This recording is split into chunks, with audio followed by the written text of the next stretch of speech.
1. Russ is at the airport to catch a flight. He is on his way to his brother's wedding. His flight is about to leave. As he runs through the terminal to his departure gate, an elderly man suddenly slips and falls in front of him. The man cries out in pain. Russ knows that if he stopped to help the man, he would miss his flight. If he missed his flight, he would miss his brother's wedding. Russ runs past the man as if he hadn't seen him. Would you have done what Russ did? 2. Mike is taking an extremely important history test. The test will determine whether he passes the class. Mike has been studying for the test day and night. He feels well prepared, but when the test is in front of him, Mike's mind goes blank. He can't remember anything. It is as if he had never studied. Sam is the best student in the class and is sitting right next to Mike. Sam's paper is close enough for Mike to see the answers. The teacher is not paying attention. Mike knows that if he copied Sam's answers, the teacher wouldn't see. What would you do if you were Mike? 3. A ship strikes an iceberg and 10 passengers crowd into a lifeboat that is only intended to hold 9. The lifeboat slowly starts to sink because of the extra weight. If it does, all 10 passengers will die in the freezing water. The captain considers his choices and decides to force the weakest individual out of the lifeboat. He reasons that if he did nothing, everyone would drown. This way, only one person drowns, and this person would have drowned anyway. Others on the lifeboat feel that this choice is morally wrong. They say that if he did nothing, then even if none of them survived, at least no one would be responsible for anyone's death. If you were the captain, what would you do? 4. Mariana has struggled in science class for years. This year, to help motivate her, Mariana's parents have told her that if she receives a B on her report card, they will help her buy a cell phone. But Mariana has done poorly in the class and knows that her final grade will be a D. The day her report card is due to arrive in the mail, Mariana arrives home from school and is greeted by her parents with hugs and smiles. She takes a look at the report card and sees that her grade in science is an A. Clearly, this is a mistake, but Mariana can get away with it if she doesn't say anything. The cell phone is only part of the reason that she's tempted not to say anything. She also dreads the idea of seeing the pride on her parents' faces vanish. What would you do if you were Mariana?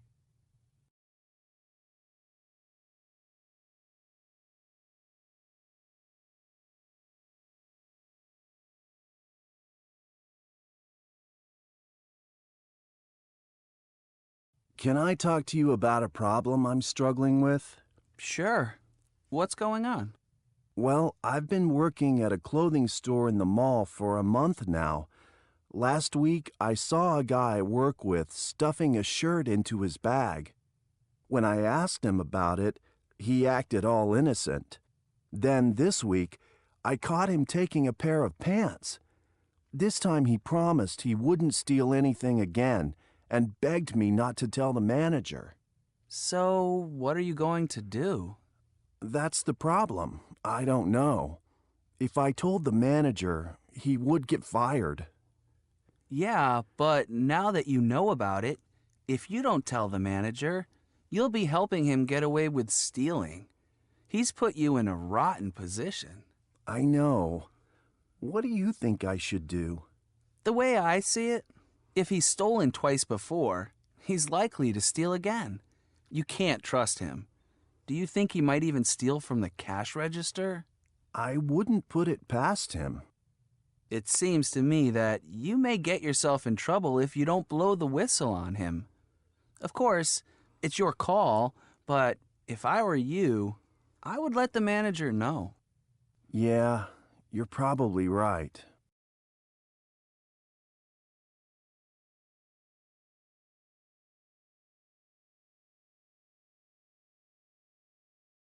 Mount Hood is the highest mountain in Oregon, a state in the western United States.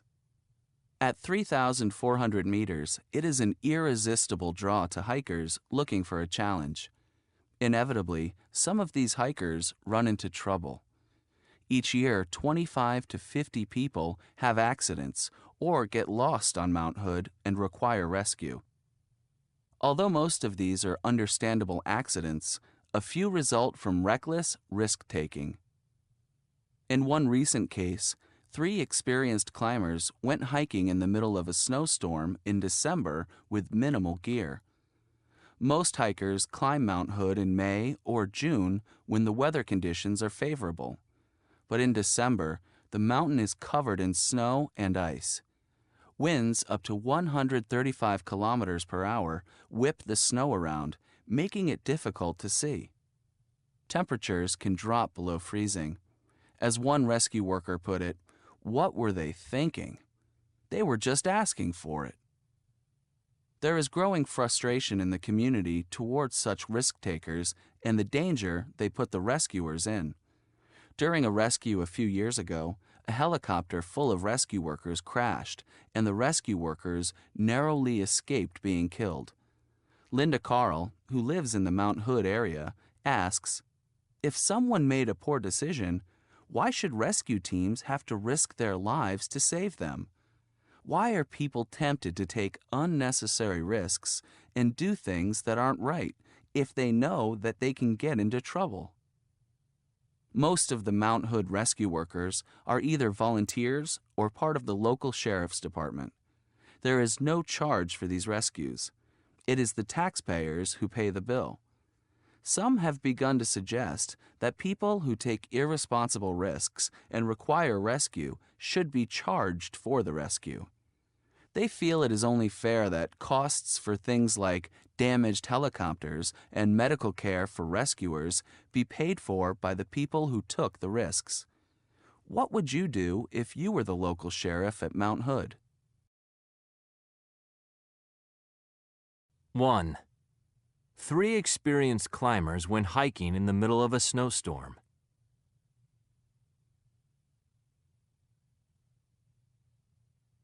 2.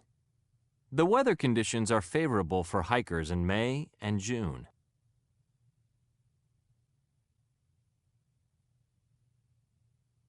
3. In December, the mountain is covered in snow and ice.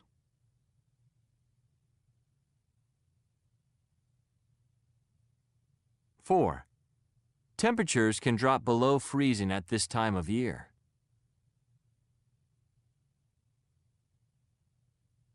5. Most of the Mount Hood rescue workers are volunteers.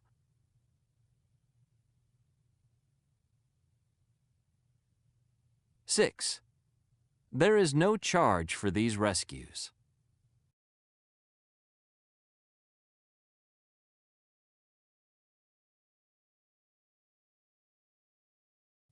Peeking into our medical future. Did you know that a drop of your blood can predict diseases you may develop in the future? This is possible through genetic testing, testing that analyzes the genetic information found in the cells of your body. Each cell contains a sample of DNA. The information in DNA can help determine a person's risk of developing certain diseases years from now. The most common type of genetic testing is called newborn screening. The goal of newborn screening is to identify treatable genetic disorders in newborn babies. In many countries, infants are screened in the hospital shortly after they are born. Although it is rare to find that a baby has a genetic disorder, those that do have a disorder start receiving treatment right away. This early diagnosis and treatment prevents physical and mental problems, and sometimes even death. Another type of genetic testing is called predictive gene testing. This is used to predict an adult's risk of developing certain diseases later in life. People who undergo this type of genetic testing are usually from a family in which many members have had a particular inherited disease, like certain cancers or Alzheimer's disease. There are many obvious benefits to this kind of testing. A negative test, a test that says a person is not likely to develop a disorder, can bring a tremendous sense of relief. Jen Thompson, who recently underwent predictive gene testing for colon cancer, explains, "So many people in my family died of colon cancer. I worried constantly. When the test came back negative, I felt as if someone had lifted an enormous weight off my shoulders." A positive test has benefits as well. It warns of the need for preventative care, like frequent checkups, dietary changes, medicines, or even the option of surgically removing the part likely to develop the disease. For example, if Thompson's test had been positive, she might have chosen to have her colon removed. There are also some controversial downsides to genetic testing. The value of genetic testing is particularly questionable when testing for a disease that is untreatable. For example, Alzheimer's disease runs in An Lee's family. An has decided to get genetic testing to see if she is likely to develop it. But her husband Bao is not happy about her choice. Bao explains, "If the result is positive, how will it help to know that she will probably develop the disease? If I had the Alzheimer's gene, I wouldn't want to know." Another issue is that even if someone tests positively for a disease, it doesn't mean that they will definitely develop the disease. So a person could spend years worrying about something that never ends up happening. Genetic testing has the potential to impact millions of lives in the future. Many are excited about the future of genetics, while others have deep concerns about it. But for better or for worse, soon we may all have the ability to peek into our medical future.